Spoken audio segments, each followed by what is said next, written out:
I'm the second great-granddaughter of Amanda Swafford Worthington. I live in Virginia and never knew I had family in Tennessee. Debra and I met on Ancestry.com. DNA is wonderful. My family tree has grown. My second great-grandmother is Debra's grand aunt. That was so puzzling as she is not that much older than me. I wondered why I was so fair in complexion. Turns out my fourth great-grandfather was Caucasian. Hi, I'm Brenda, and I came down to meet Amanda for the first time. Thanks, Deb. I'm a Laster, Hughes, and Swafford. My second great-grandfather was Pony Laster. Joe McCamey married Sarah Laster and thus joining the Hughes line on both sides. I'm the granddaughter of Annie Swafford. She was the daughter of Henry Swafford and Mariah Irvin. And this here is my paternal line, Granny's line. Next up, we will meet the Hughes line and find out some juicy gossip.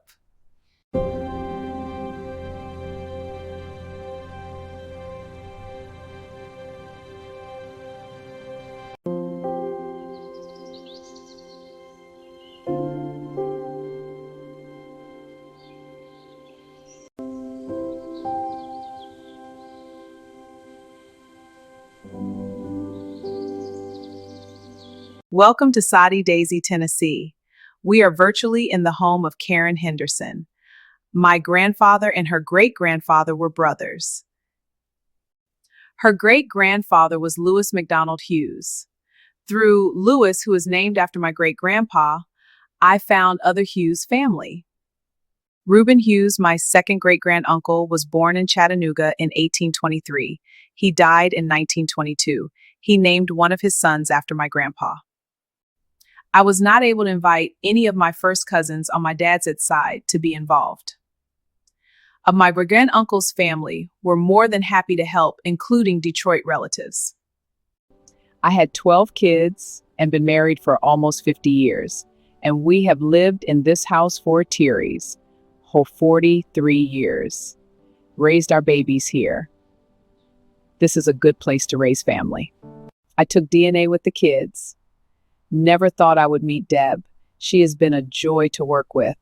I have met family who live right here in town and never knew they were family. The Hughes family live in Tennessee, California, Georgia, Ohio, and abroad, as far as England and China. Some have never been to the United States. Thanks, Karen.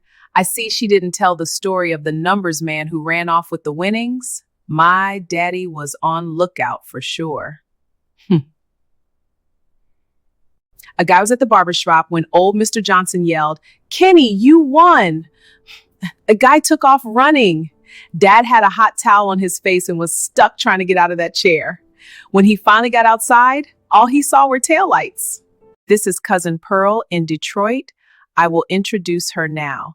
Turning the mic over to Pearl Williams, my second cousin, 2x removed, in Detroit. Another Hughes connection. Hello, family. It is so wonderful to connect with all of you. My family has been in Detroit for as long as I can remember. I was raised here. There's so many Hughes family here. Epanke and Popes. My grandpa came from Tennessee in 1934.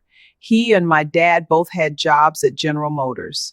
By 1937, Grandpa purchased a Cadillac, and my daddy said we've been a Cadillac family since then.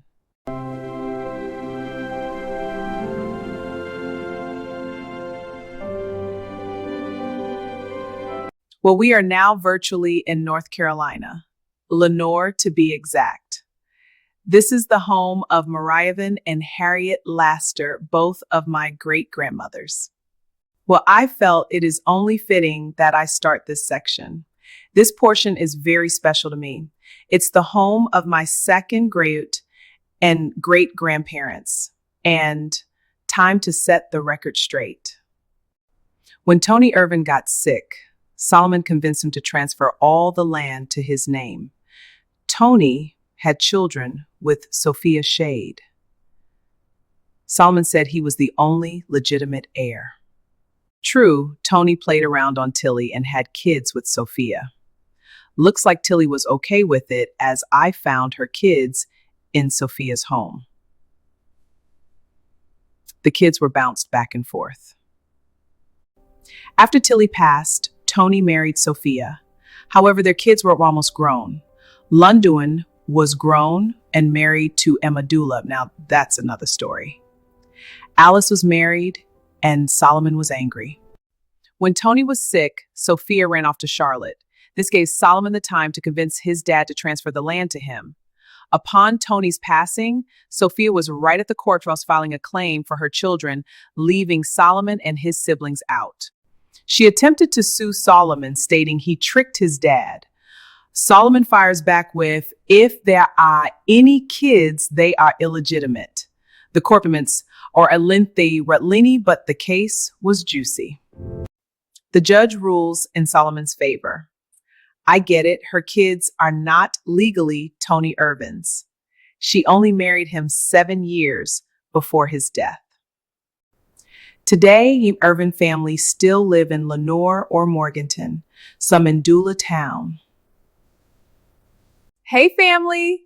I know I sneaked up on Deb. I could not wait. That story of Sophia and Tony Hep. Wow, we are going to talk more about this. I come from the Caldwell Irvin line too. I'm Tilly's second great-grandniece and Deb's third cousin one time removed. I'm so glad to be here virtually, Dad. This is going to be fun. So Deb and I met on a DNA ancestry site. We are Caldwell Harper connections. Until I took DNA, I never heard of Caldwell or Harper. Deb helped me put the pieces together, and now we have this huge family we never met before. My grandmother never told me about any of these people. A cousin I never met is my neighbor.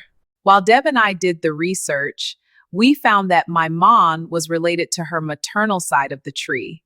The Fournier family of Morganton are her third great-grandparents and my second great-grandparents. That Fournier connection is what blew me away. I kept finding them and the Simmons, my third maternal great-grandparents, all connected from Virginia. Those auction blocks separated so many. Well, cousin, I'm so glad you joined me virtually. Come back next time and we will be in Virginia virtually, and I hope Rachel will join as we will see many crossovers and discoveries. Thanks for watching Family Secrets. I'm your host, Debra Hughes.